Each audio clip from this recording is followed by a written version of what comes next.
stuff. And Hank Marvin. Hank Marvin, yeah, because of instrumental bands. And when I had a guitar, of course, the first thing you learn to play is try and play the instrumental. Apache and whatever else they had at the time. So of course you'd have the radio on and listen to the top 20 till they come on, you know, and try and play them. The trouble is you were left-handed, which is a nightmare in those days. Yeah, it was. Because you just couldn't find, well, I couldn't find left-handed guitars. And I eventually did. In fact, my mother bought me one out of a catalogue, which was about 35 quid. And I played that. And then eventually I did find a left-handed guitar in one of the shops in Birmingham, which they got under the counter. And of course they charged me more for it, I suppose, than other people, but yeah. Did it ever cross your mind then that you want to make a living out of that, playing a guitar? It was something I really enjoyed, and that's really what it was all about. It was something that gave me pleasure to do. Now you ended up in a few bands, didn't you? I did. Early on? Yeah. I ended up playing in a pub with a piano and drums, and I was too young to actually be in the pub. But that was my first sort of gig, if you like. And then something happened, didn't it? Something very dramatic that changed your life. It did, yeah. Later, when I had the accident, it really did change my life. Because you were about to leave work. You work in a sheet metal factory. Yeah. You were about to leave it and go to an actual professional commitment in Germany, weren't you, with your band? Yeah.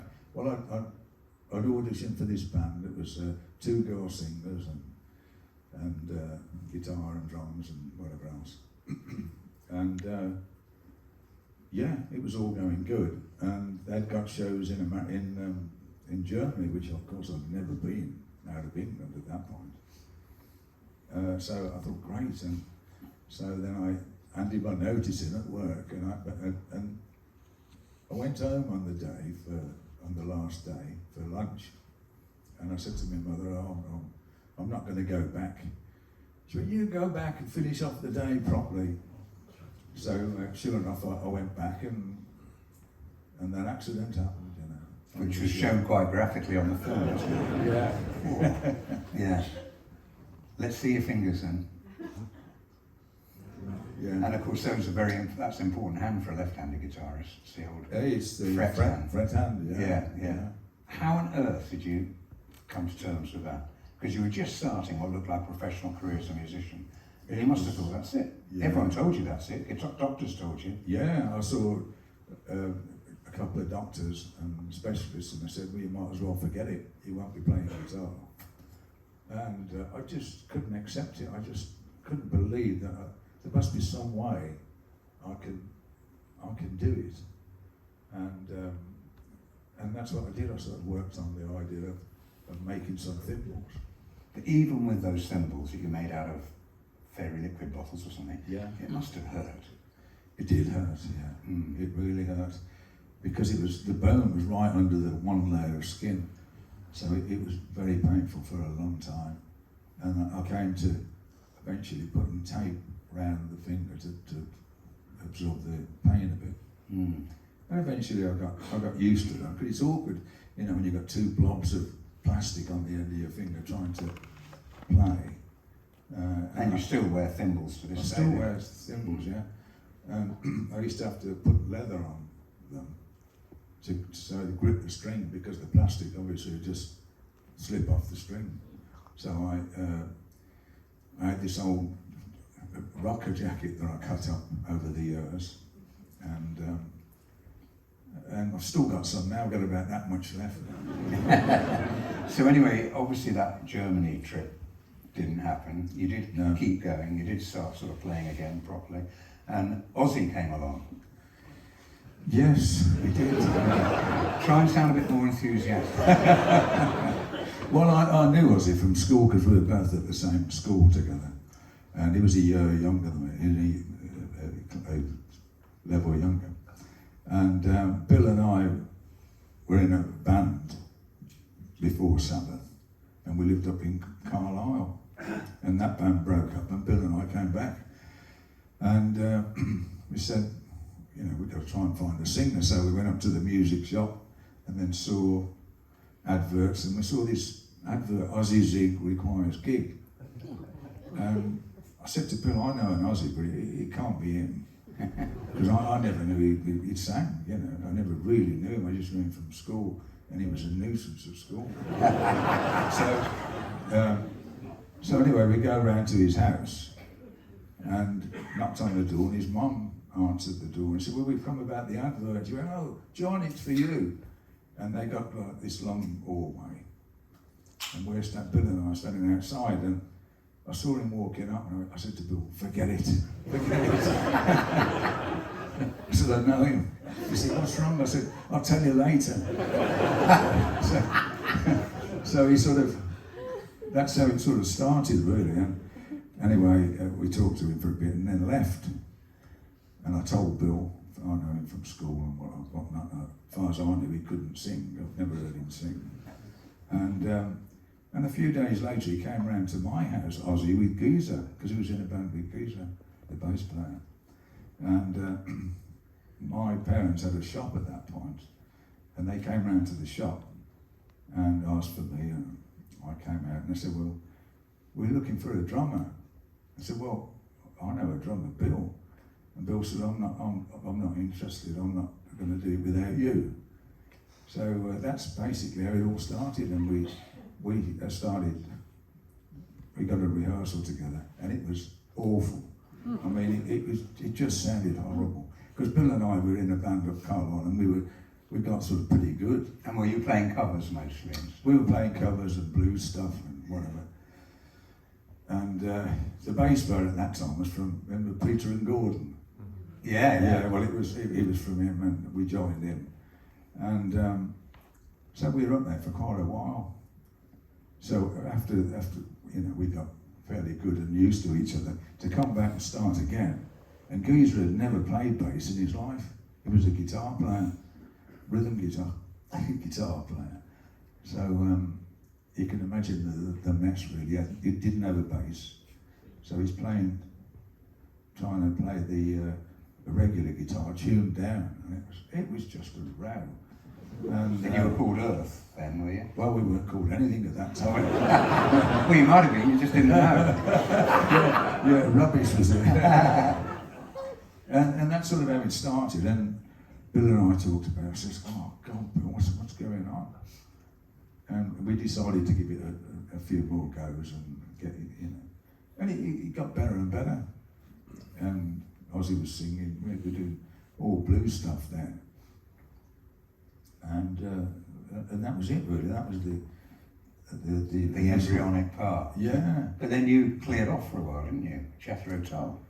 We did a gig with Jethro Tull, and they asked me. The guitar player was being fired that night, and they asked me if I'd be interested. And I went, oh God, what do I do here?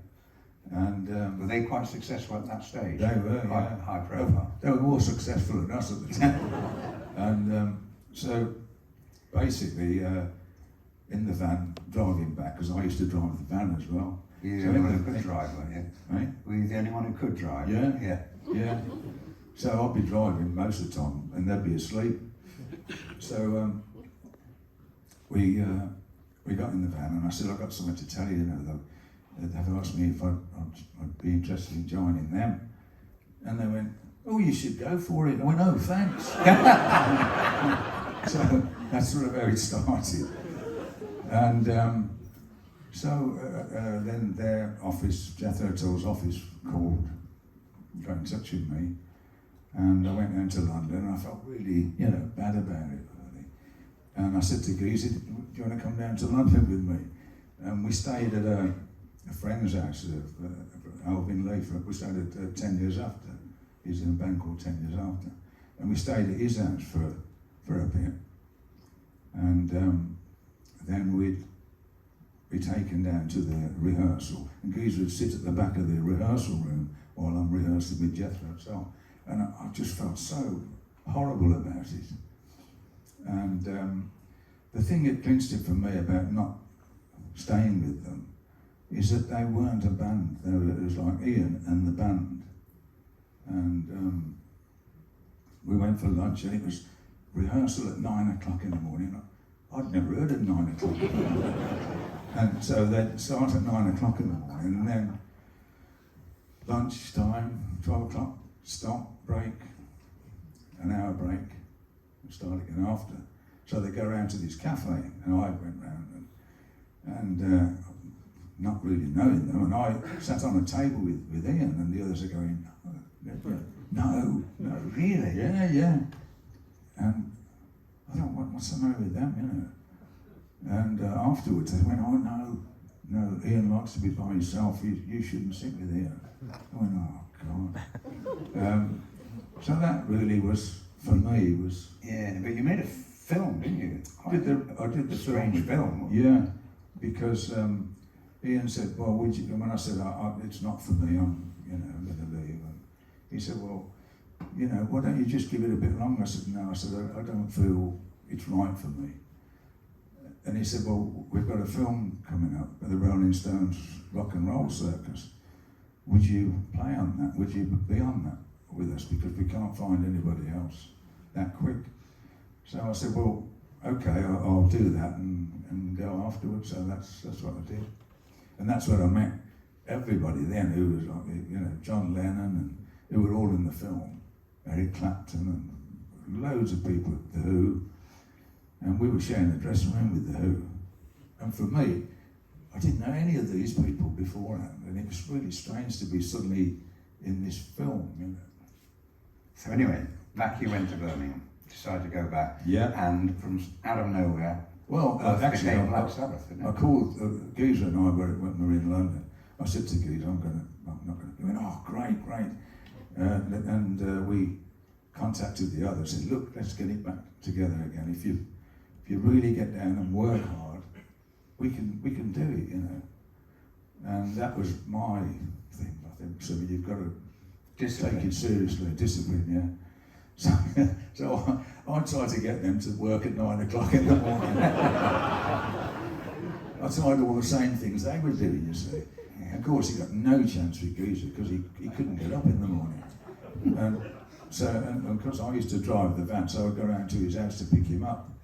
And he's still in bed, and oh, Christ. So you've got to get this together.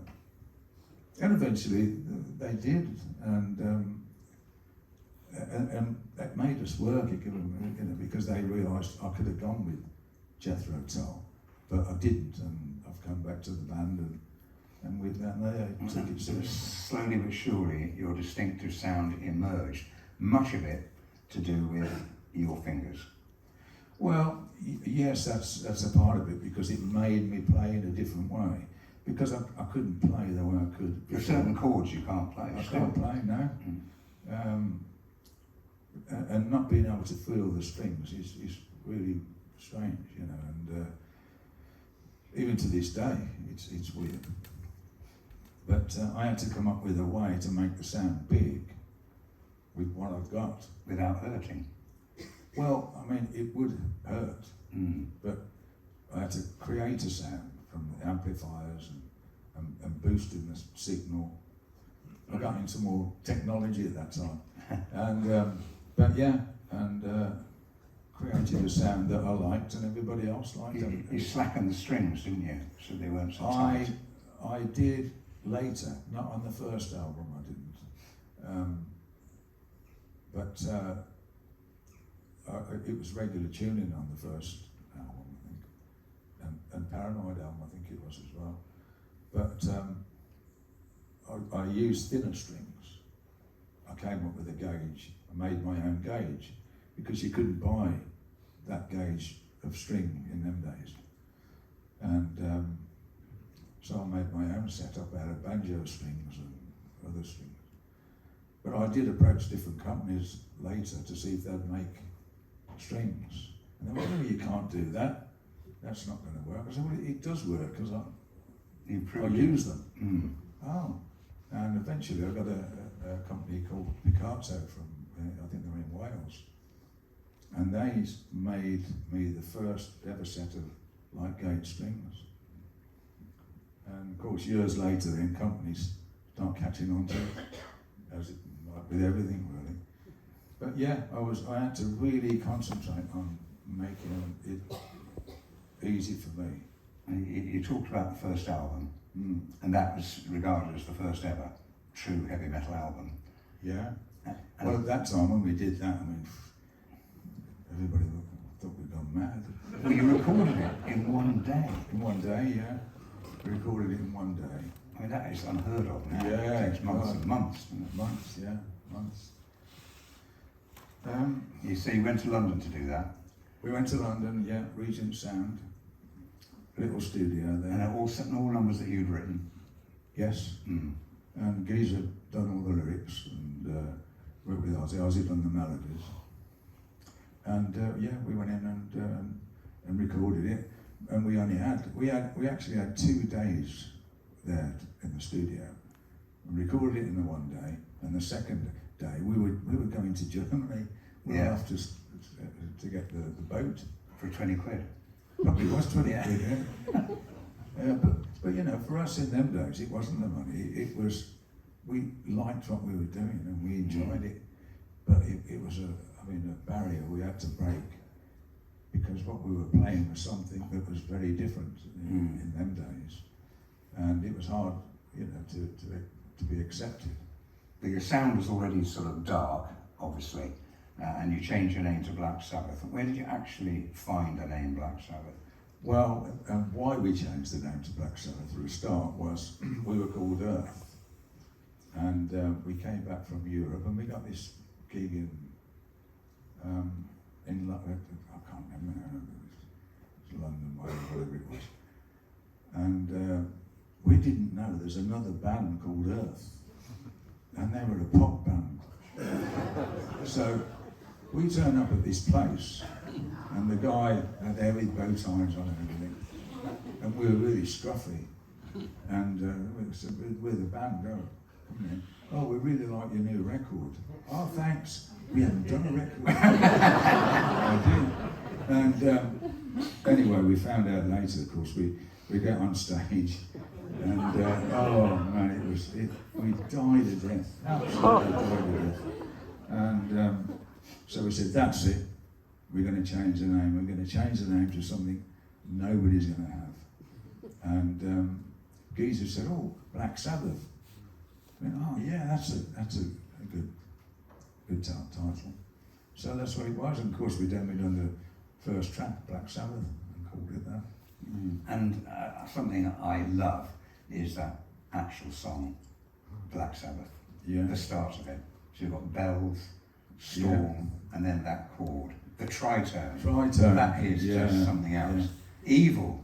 It is. And of course I didn't know the consequences of playing those notes in them days. I just liked them. I thought, oh, this sounds good. And then, of course, we heard it was the devil's interval, yeah. We said, oh no, what next? Wasn't it banned by the Roman Catholic Church in Yes, medieval it was times? banned. And so that added to the first album as well, created so many problems in the early days, because the church in a lot of the places we were playing, trying to ban us, thinking we were Satanists. So, you know, we opened the door to all that sort of stuff. And certainly when we went to America with this, you name it, every nutter came out. We had all sorts of big witches, so-called witches, and I mean, it was a bit frightening, really. At the hotel one night, we went back to the hotel and we got the top floor of the hotel, and we get back there and there's all these people lying along the corridor in black cloaks, holding candles, chanting, and we go, oh, God. It was like, and so anyway, we climbed over them and got in the room, got in each room, and we found each other. Oh, what are we going to do with it? Because we didn't have, in them days, we didn't have security. And so we found each other. What are we going to do? All these people outside the doors. So we said, okay, let's give it a minute and synchronise our watches and let's go outside. All open the door at the same time and sing happy birthday to them. It got rid of them anyway. So that was But you're already beginning to take off. It's beginning to happen after your first album. Yeah. Well, we had the first album, and Paranoid certainly opened the door for us in America to go to America. The album had already been in the charts, and then Paranoid came out. So we were open then to go to America. Yeah, I mean, the critics weren't crazy about it, were they? No, they got slagged quite a lot. And in fact, we ended up, we said it's best not to do interviews because it's not doing us any good, it's making it worse. So we actually stopped doing press. So that opened another door. Why aren't they doing press? Yeah. And it caused more interest, really, because nobody knew what we looked like. Men of mystery. Yeah. So you talk about the Paranoid album. Tell us about the actual song Paranoid, how that got written. Well, that got written. We've done the rest of the album. We've done the second album. Second album, yeah. And the producers said, the other guys said, oh, we're going to go out for they went to the pub or went somewhere, have a sandwich. And I sat in the studio because the producer said, we need one more song. I said, we don't have another song. He said, well, can you come up with one now? I went, no. He said, well, yeah, can you come up with one now? And so I came up with this idea and then waited for the others to come back. And I said, we need another song. They went, no. I went, we do. And so I played them the idea. And that was it. They played it, they learnt it. And we put it down and Ozzy he's done the lyrics and Ozzy sang it, and that was it. All in like that. And you still don't know what Paranoid means. And it became a great hit, you know. Which really, it was just going to be a filler for the album because we hadn't got enough songs.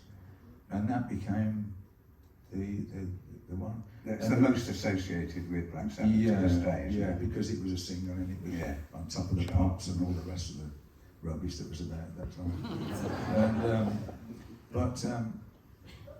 But yeah, I mean, and the album, you see, we wanted to call it War Pigs, but they wouldn't have that. The record company said, you can't call it that. Because that's one of your songs on the album. Yeah, one of the songs on the album. So they, and it's got a guy on the front cover with a sword and a shield to go with War Pigs. Of course, then they said, no, it's got to be, we think we should call it Paranoid. So, oh, God. We called it Paranoid. It didn't make sense. No, that's the cover of the album. Which often came up there. Well, why did you call it? Why is the thing on the cover? Oh, well. How did you feel going on Top of the Pops? Because it's completely alien from the type of genre you were into. God, we were on with Cilla Black and Cliff Richard, all sorts of people. I mean, Cliff Richard loved your music, didn't he? Yeah. We stood out like a sore thumb. Yeah. I mean, it was just, oh, God. And we said, that's it, we're never doing that again. And then we had another single out and we went on Top of the Pops again. Oh, dear. But that was a staple programme in those days. Yeah. When we were at that age, don't you think? Yeah, well, you had to do that, really. Yeah, to promote something. And at that time, Tony Blackburn had to introduce us, and he hated us. He couldn't stand us. And he had to lower himself and announce us. Excellent stuff. So let's talk about how you actually create a song. You've touched on it a bit with who does what, but how do you start a song? It all starts with you, doesn't it?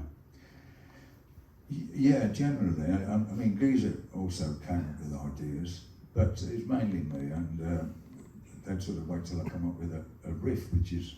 Just explain what a riff is. Yeah, well, a riff is like Black Sabbath was down, repetitive thing. And you called it somewhere a musical alert about what's to come. I think that's brilliant. A warning. Turn it down. Yeah, turn it down. So yeah, that's sort of how we generally start, and then I'll do that and work on another. Then the band would play with me. We jam really. I'll come up with the riffs as we jam it. And then Ozzy'd be outside playing football with him against the wall. So then we'd get him in, come and have a listen. Oh, yeah. And he'd come up with a melody. Yeah, to go along with you. Yeah, I mean, he'd come up with some good melodies, Ozzy. Yeah. He was quite good. And Geezer was doing the lyrics. Geezer and the lyrics, yeah. But the thing is with Ozzy, he gets bored. He's like, he got the attention span of a gnat. He just sort of, you know, he'd be there for a bit. Anybody want a cup of tea? Oh, go on, he'll make some tea. And he'd disappear for an hour, you know. So we'd end up sort of working on a song. Sometimes he'd disappear and you couldn't find him. He has to fast asleep in the wrong studio. Oh man, that was another one, yeah. We were recording an album, and he went out. I think he went to the loo, and he came back, and he walked in the wrong studio, and he fell asleep on the couch. And the band that were in this studio, I heard them. I was outside. I came outside looking for him, and they were in the foyer going, "Oh, Ozzy Osbourne's asleep in our studio." I go, "Oh no." So I had to go and get him out of the studio. "You're in the wrong studio." Huh? Because, you know, he obviously lost his way. In the studios, there were like 4 different studios there in the place in Los Angeles. I mean, talk about Ozzy. Am I right in thinking he once had a shark in his bath? He did, yeah. Well, we used to. As you do. Yeah. Well, we used to stay at this place called the Edgewater Hotel, and right on the edge of the water. And you could fish out the window. They'd give you, honestly, you could fish out the window, and they'd give you. You tell them downstairs, and they put you a little set of things to attract the fish. You know, you'd have to pay for it, of course. And so we did. And you know, if you catch anything, you put it back, really. But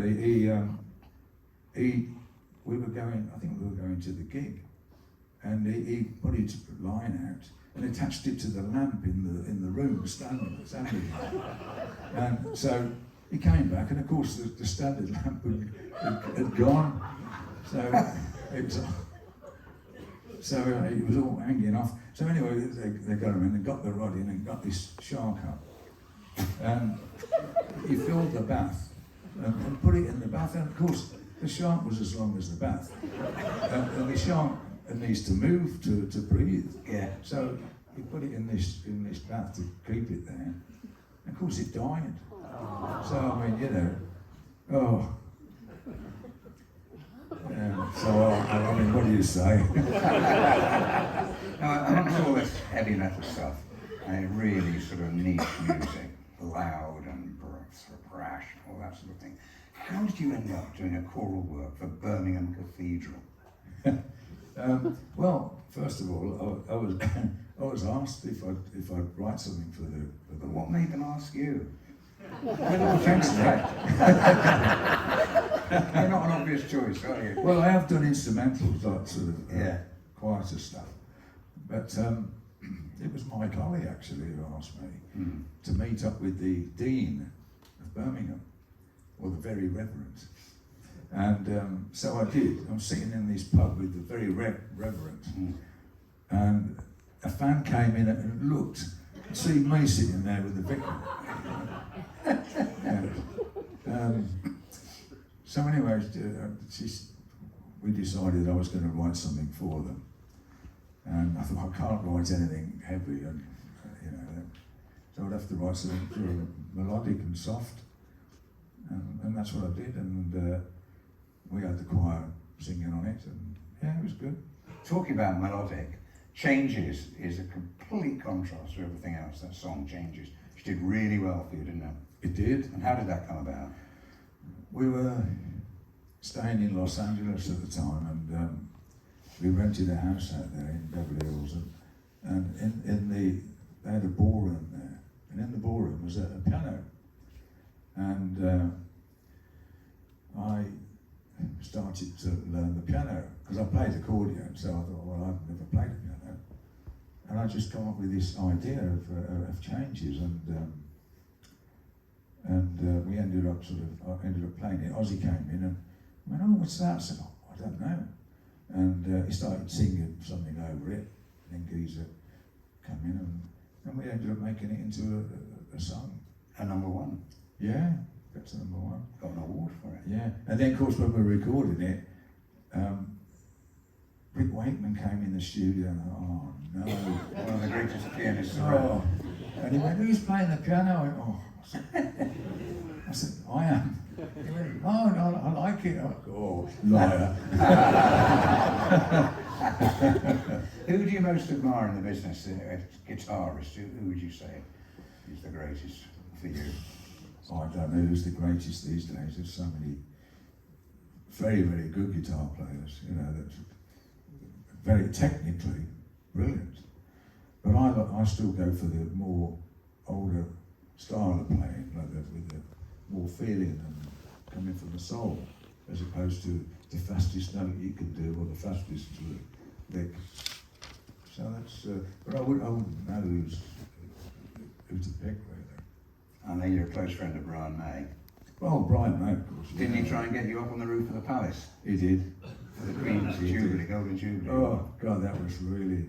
He said, "Would you come up and?" Well, first of all, he said, "Will you play on the stage? We'll do. Because you got to play God Save the Queen. Would you play on the stage and I'm playing on the roof?" I went, "No." He said, I couldn't learn God Save the Queen that quick and in front of all the, you know." And I said, "No, I can't do that." And he said, "Well, will you come up on the roof with me then?" I said, "No." I said, "I don't like heights." I said, "I can't come up there." So he went up. I went, "I could never have done that." Frightened me to death. Yeah, Ozzy was with you that day. Ozzy was married that Buckingham day. Palace. Yeah. Because we ended Well, up. the notices all round saying no swearing, which was sort of impossible. Oh man, that's. Yeah, there was all in the dressing room and everything. No swearing, no drinking, no this, no that. Of all the ones to have there at the time was Ozzy, who can't put a couple of words together without swearing. So it was like, oh no. And he's practicing backstage. "Come on, clap your hands," because he'd always go, clap your effing hands and this. And he's practicing backstage. "Clap your hands, clap your hands." you can't believe it, can you? And so, and another story, of course, we're in the afternoon when we were rehearsing. Brian May and myself were standing there having a good old chat, and what's his name from the Beach Boys? Oh, Brian Wilson. Yeah. Brian Wilson came walking along, toddling away there. And this side was Ozzy coming along like this. So you got me and Brian are watching them going, and they met up in the middle. And Brian Wilson asked Ozzy where the toilet was. I mean, he got no chance of it. So Ozzy came over to us. He went, "You see the state of him?" Bloody hell. I mean, it was like. But also, didn't he come over when you were chatting to the Prime Minister? Or Tony Blair, anyway? Oh, we were invited back to the palace after the gig. And Phil Collins was playing drums with us. And because it was only me and Ozzy, Phil Collins and Pino from The Who, the bass player. And we were asked to go back to the palace for 15 minutes for a drink. So we go back, and there's me and Ozzy and Phil and Sharon, Ozzy's wife. Anyway, we walk in there, and Ozzy and Sharon walk that way, and Phil and I walk that way.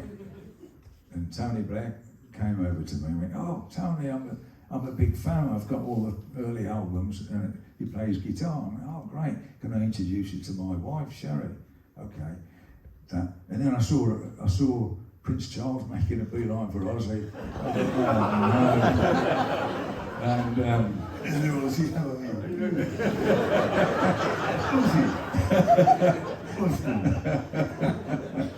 Anyway, Ozzy then came over to me, and I'm talking to Tony Blair, and he goes, oh, I went, Oz, it's Tony Blair. He went, oh, hello, and Tony Blair's going, and he just walked off.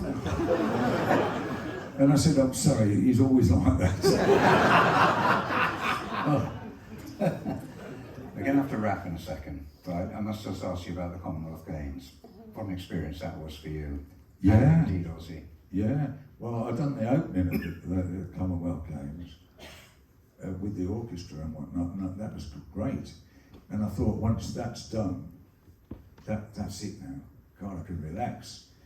And about a week before the end of the Commonwealth Games, they called me and said the headline acts, because they asked me first, 8 months before, would Sabbath close the show? And I said no, because I thought that we wouldn't be able to do it because Ozzy's health and whatnot. And he was in the States, wasn't he? Hmm? And Ozzy was in the States as well. Yeah, so and Ozzy was idea. well, they were all in the States. And I said no, because I don't think it's going to be, he was having like different operations and whatnot, so I said no. So anyway, they booked somebody else to headline. And they pulled out. ELO, that was. ELO. They pulled out a week before. Jeff Lynne pulled out a week before. So they called me, said, "Could you put a band together?" I went, "In a week? It's a place of over 1 billion people." I said, oh. And I thought, oh no. So anyway, we did put a band together. We had Robbie Williams, and then Sam Ryder, and then I got Robbie Williams, his drummer. And then the next thing, I had a message from Ozzy, I'm coming over. Oh no. I mean, it's like really embarrassing. We had to tell the others, you can't do it. And this is still just days before. Yeah, this is days before. And he'd obviously heard, we'd asked the others, I'm coming over. So anyway, he turns up like a day before the bloody gig. It was just mayhem, and I was petrified. And because I was going down they wanted me to go and see the stage and all the rest of the stuff that they were going to use. They had a site set up where they had the stage set up. And they said, this is what we're thinking what we can do for you, you know. And they said, we've got this rising stage coming up. They said, which you and Ozzy can go on. I went, hang on. I said, you can't do that. I said, I'm not going to go on it for a start. I said, then if you put him on it, he's going to fall over. So they went, oh, well, what can we do? I said, well, don't use the rise. I went, well, I've got it all built now. It's a big, part of the stage. And so they came up with an idea of building a metal thing. Like a frame, wasn't it? Yeah. And tied him into this frame. And that was it really. We came on from the side and he came up on this thing like a puppet. And so yeah, that was it really. And it was brilliant, and everyone talks about it. 1 billion people watched it live around the world. Yeah. Can you imagine that? Yeah. Well, look, we'll chat again in a minute. We've got so much more to talk about, and take your questions. Loads of questions. Thank you for that. We're not answering them, but we got Let's have just a quick breather. It's not an interview as such. Just we need to go to the loo. We're older men. But while we're out for about 6-7 minutes, you're going to see a bit of Tony in action in his day job at a big gig in Germany. So we'll just see you in a few moments. Okay? Thank you. Yeah, I'll be dancing.